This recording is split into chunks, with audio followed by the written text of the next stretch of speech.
Hey, how's it going everybody, and welcome back to my channel for another video. Today I'm here with the Season 2 Greninja Jungle Tutorial Guide for you upcoming Pokemon Unite players that want to learn how to play Jungle, want to learn how to play Greninja efficiently, as well as those players that have been playing for quite some time but just want to learn something from someone that's a little bit more experienced than themselves. So before we get into the gameplay, I'll just give myself a brief introduction. My name is Chan Win. I am a Pokemon Unite streamer on Twitch. I played roughly 4,000 games of Pokemon Unite between two accounts. Over 1,500 of those games have been used playing Greninja. I am currently ranked 35th on the Greninja Global Leaderboard. At one point I was ranked top 15 in Season 1, and I do come from a MOBA background. I was a former Diamond Jungler in League of Legends. I also used to play Dota as well, so I have extensive experience in the MOBA genre, and I've been able to transition those skills that I've accumulated in those previous titles into Pokemon Unite, and I've been playing it ever since. So I know some of you are probably wondering what items I'm using on my Greninja. I'm currently using Muscle Band, Focus Band, and Buddy Barrier. Some people tend to use Score Shield and Scope Lens. Not to say those are wrong, it's just a matter of preferential playstyle. Scope Lens is used to maximize your damage output in exchange for that safety that you get from Focus Band, which is the defensive stats and that extra survivability. Not to say that one is significantly better than the other, it's just a matter of how confident you're able to play using Greninja, as well as your preference in playstyle. So going into the first jungle clear, I always start off with the Lillipup into the Ludicolo, and some people wonder if there's any other way you can path, and if you have a concrete plan in mind, whether you want to go top or bottom, you can path a certain way to make sure that you end up on that side. However, I just take the generic standard route, so I go buff to buff, and then I secure both my core fishes. Assuming that none of your laners have taxed your first jungle clear, you should be level 5 by the time you finish, and that's when you evolve into Frogadier, and that's when you get your first skill. So in this game specifically, I'm going Double Team and Water Shuriken, and once I finish my first clear, I can see their jungler top lane so on the mini-map, so I need to make sure that I'm in the area to make sure I can contest the bees, which will spawn at 850. I'm assuming that the jungler is still in that brush, and they are. They show, and we begin to engage on them. They eject button away, however, we eject button as well and make sure our third strike lands on them. We could have kept autoing, but just to be a little bit more secure, I eject button with my third strike, I lunge at them, and then I just back away. So our buffs are reset because we killed their jungler, as well as we got a bit of experience. This will make sure that I will be guaranteed to hit level 7 after my jungle clear. So once again, Ludicolo to Bouffalant, buff to buff. And then I secure my core fishes, and that will make sure I will hit level 7. So once I hit 7, I do get my Water Shuriken, and that will dramatically increase my threat level as well as my jungle clear speed. And as you can see on the minimap, their jungler is top lane again, and they're playing rather aggressively. If you were paying attention earlier, they already used their eject button, so it's still on cooldown, so I can aggressively make a play like that. Their laners were still on the goal zone. They still have a Charmander and a Froakie, so their jungler was playing really aggressive without the support of their team, and there's not much they could have done to avoid that, with the exception of just not playing aggressively at all. So we're just zoning them away. I cap my 30, overcap by 13 points. And at this point, I'm so far ahead to the point that I can just aggressively invade their jungle, which is referred to as counter jungling, and just take any camps that I want. Their jungler is bottom, so they're not even in the area to contest their buffs, even if they wanted to. We secure the enemy blue buff, we get their core fish. Their red buff has spawned, and we're able to secure that, fortunately, and that allows us to get level 9 and our Unite move. So at this point, the objectives have already spawned the Rotom and the Dreadnought. I always prioritize Dreadnought in the first cycle. I always prefer levels over the Rotom in the early game.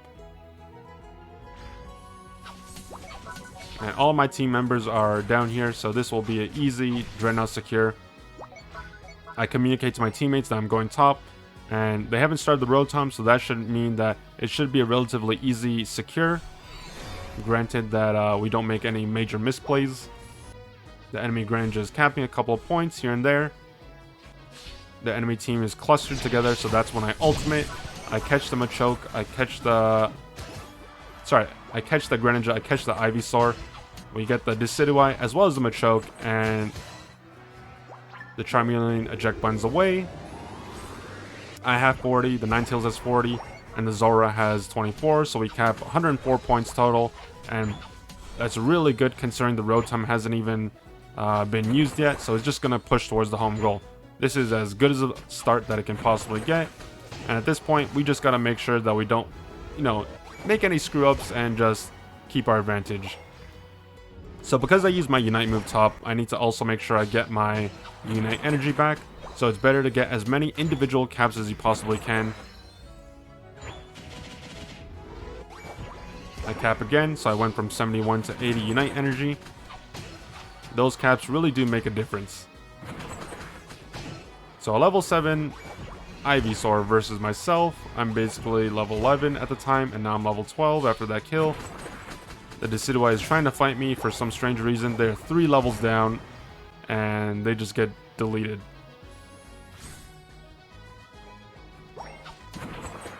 And at this point, it's not looking good for the enemy team. They just keep going in individually at just random times, trying to defend. However, they just keep dying in the process. So they're just extending our advantage with every mistake that they keep making. The only thing they can really do right now is just try to turtle and just prolong the game as long as they possibly can by just farming up and trying to, be ready for the Zapdos at the 2-minute mark. Nobody on their team is coming towards Dreadnought, so this is an easy secure. I can see the enemy Greninja on the map. They're heading towards the middle lane.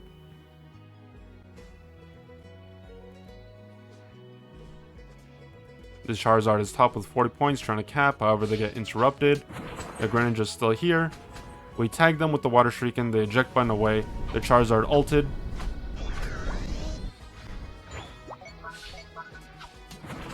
And at this point, nobody seems to be in the area of the Rotom, and that's an easy secure for us. The Venusaur is bottom as well as the Machamp. They're capping on our first goal, our outer goal, which is perfectly fine because in a situation when it comes to Zapdos, you want those outer goals down so they have one less place to score. Also, the jump pad doesn't reach to those outer goals, so it's a little bit harder to defend. I'm going to Unite move here to ensure that we can try and get this Rotom towards the home goal. And fortunately for us, the Rotom did touch, so I can instantly cap. I cap once, I cap a second time. Fortunately, I cap one more time. And as you can see, I basically went from 0 Unite energy to 48. Between the 3 caps, as well as the Unite energy I get upon death, I'm basically more than halfway there now. I have a high death timer, however, that actually works to my advantage because dying there for a bit of experience that the enemy gets from 1 kill, I shorten my death timer for the Zapdos fight that's eventually going to happen. Dreadnought spawning in 20. So right now I just need to make sure that I get my Unite energy so I can have my Unite move ready for the 2-minute mark. I can see the enemy Greninja on the minimap as well as the Decidueye. The Decidueye ults, gets picked off by the Zora.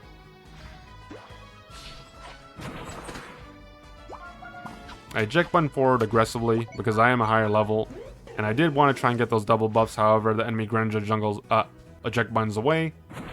The enemy Venusaur is capping 44 bottom. We secured the 3rd Dreadnought. The Venusaur breaks.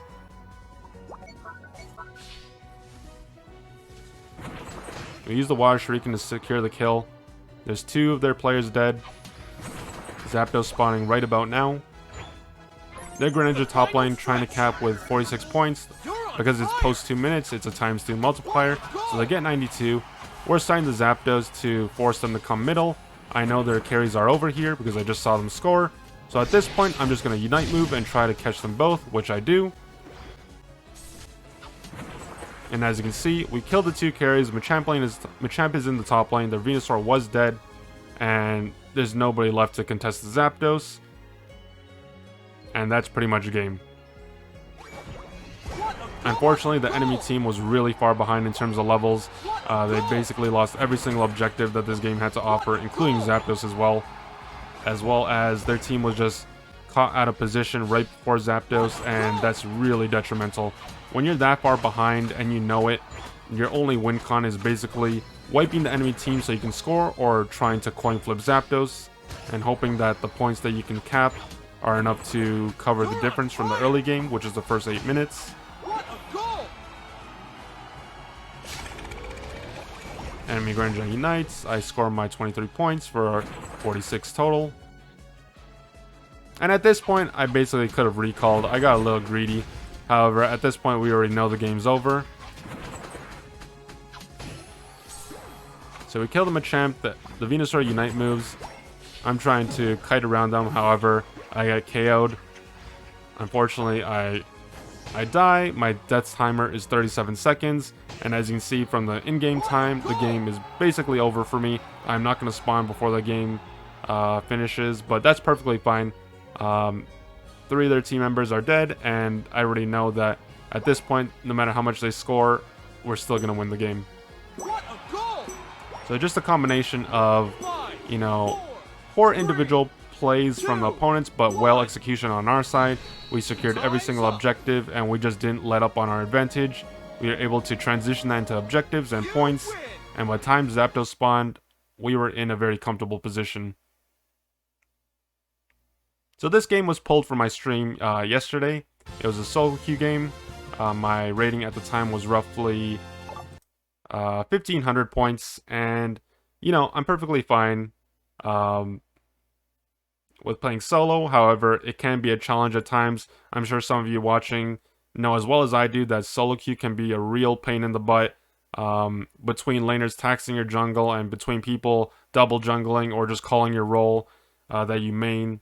It's just a really tall hurdle that some players need to overcome, and jungle in the early game of Pokemon Unite is really impactful. You make a big difference in the early game, and whether you are playing really well or poorly will have a positive or negative impact on your entire team. Ideally, you want to have a great jungler that you can rely on, so when it's time for those objectives, you can secure them for your team. And any advantage that you get for yourself is basically something that will go a long way for your team. And as long as the team doesn't throw their advantage away, and fortunately for me, this team didn't do that, we're able to secure the game pretty much relatively cleanly. With the exception of those, you know, those greedy deaths where I'm just overextending for no reason. But yeah, that's pretty much it for this video. So hopefully you learned something. I will do like a more in-depth explanation and walkthrough of the jungle pathing and, you know, the do's and don'ts. However, hopefully you enjoyed this video. If you like what you saw, you know, feel free to leave a subscription. It's free. And if you don't, well, see you in the next video. So hope you enjoyed. I will try my best to post more content going forward. And yeah, I appreciate all your support, guys. So I'll leave my Twitch link in the description below, as well as the items that I'm using. And, you know, if you have any questions for me, feel free to comment below. And yeah, that's everything for now, guys. Hope you enjoyed.